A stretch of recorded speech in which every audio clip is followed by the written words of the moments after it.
to 75,000. There are kids coming out of college making more money than that.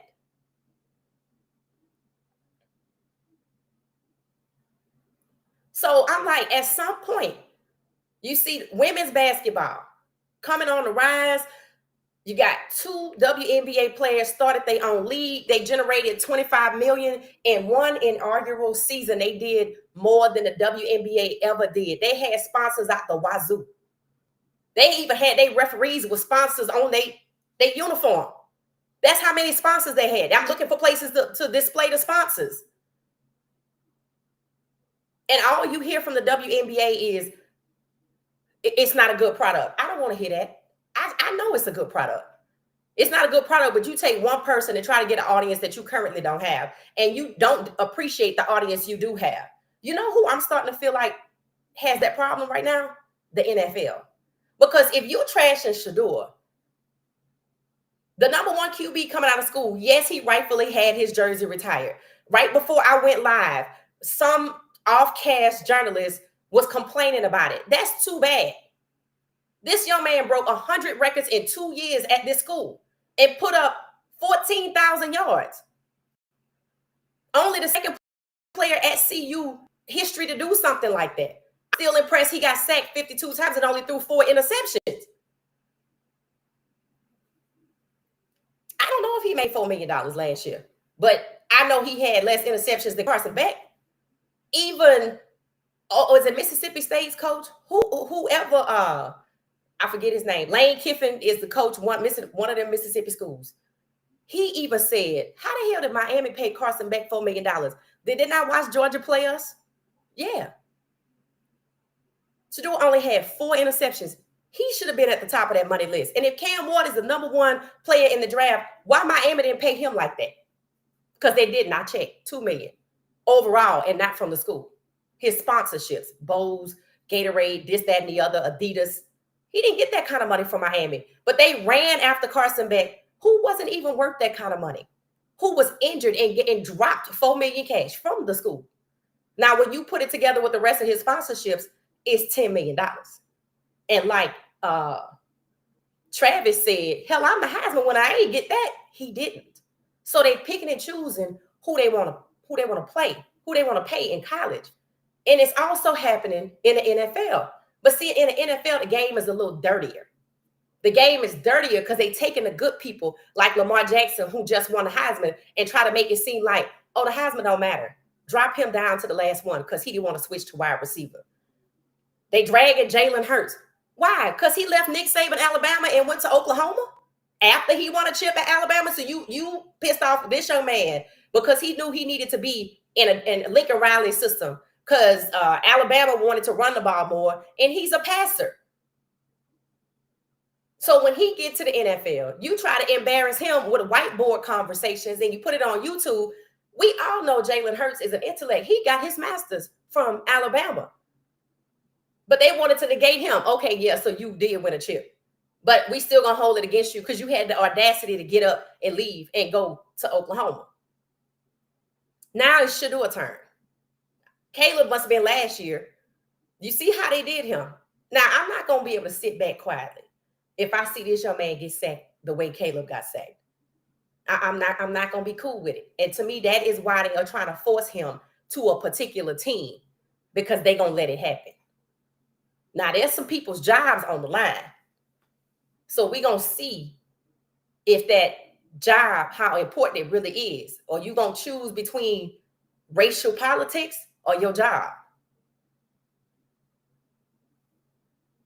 I'm not going to be able to be quiet if I see them do him like that, because they already trashing a good person. But then the NBA, they got the same problem. They want to hold up somebody like Anthony Edwards, who ain't right when it comes to his children. But then they want to sit back and be quiet while they trash somebody like Shedeur Sanders, who's doing it the way you're supposed to do it, the right way, the way we're all proud of. And the fact that we're his fans and they don't care how we feel about it, that's where I have a problem. Oh, you don't care what I think. Oh, okay. All right. So everybody buying them Super Bowl tickets look like you. No.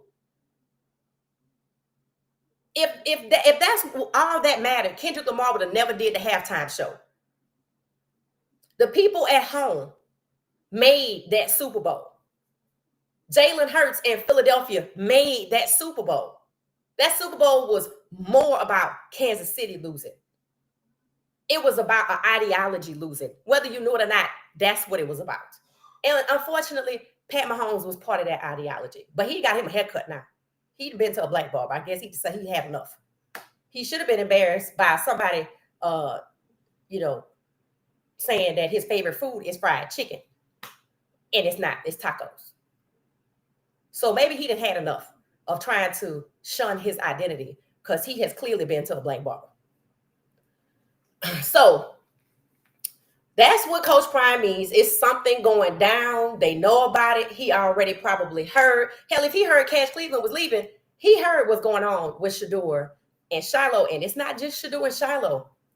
It's also Jimmy Horn Jr. It's also LeJounte, Will Shepherd.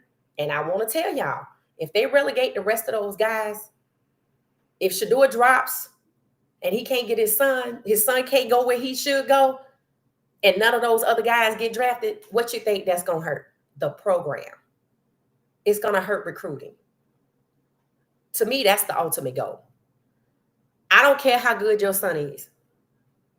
I hang out with people that don't want you to succeed in college. So if you got 16 players, if I let 12 of them get drafted and the rest go on practice squads, then more people going to want to come to your school. I can't have that. It's confirmed. It's official. I checked the portal. Isaiah Agustave committed to Virginia. And nobody has a problem with it because he has a child and we want him to get that money.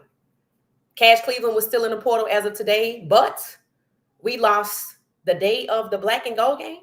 Savion Riley, he committed to Georgia Tech. So I posted best wishes. We'll see you in week 1. I don't care anybody that wants to leave. But what I care about is them intentionally trying to hold back the program for racial politics and trying to disparage Shedeur and embarrass him the way they did Lamar Jackson or